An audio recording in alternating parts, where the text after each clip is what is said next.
Jake Browning's play yesterday was putrid. And I do not care that he threw a couple of garbage time touchdown passes. When the game was in the balance, he stunk.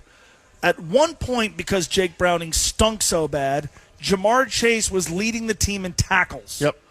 If there's one thing I think we learned yesterday, by the way, it's that Jamar Chase is among the team's more reliable tacklers. Yes. Jermaine Pratt just got released by the Raiders. He could perhaps learn something from Jamar Chase.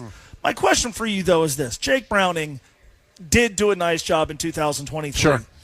He was undrafted. When he had success with the Bengals in 2023, NFL teams, which are starved for quarterbacks, weren't exactly knocking down the Bengals' door to try to get him. He's a dude who bounced around a little bit. He was never drafted. Should we be shocked that his poor play is as bad as it's been since he took over for Joe Burrow? He didn't get drafted for a reason. He's a backup for a reason. The shocking point of it is that he's still the quarterback of the Bengals. The shocking point that weeks ago they did not bring someone in-house just to get them up to speed in case this happened. That's what's shocking. He can't start another game for the Bengals. This team went 19 possessions without a touchdown. 19 straight possessions. You mentioned Jamar Chase being a leading tackler. At one point in the second quarter, he had thrown more interceptions than yards per completion. 2 interceptions and 1.8 yards per completion. He misses more, and this is to me why, and I try to break it down in these videos, Zach gets a ton of heat, and rightfully so. There are plays called that if you just take the simplest of reads for a quarterback, you are going to succeed.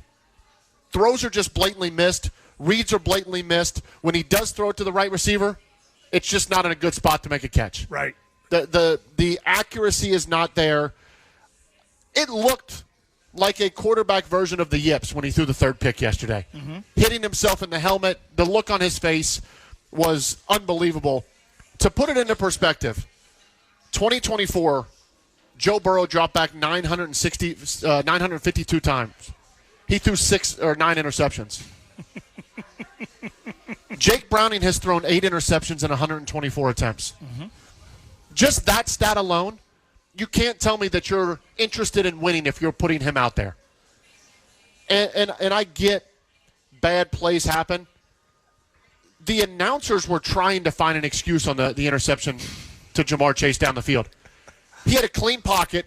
He hitched up, and he threw the ball what seemed like as hard as he could, and it went 45 yards in the air. Was there a stiff wind yesterday at the stadium? No.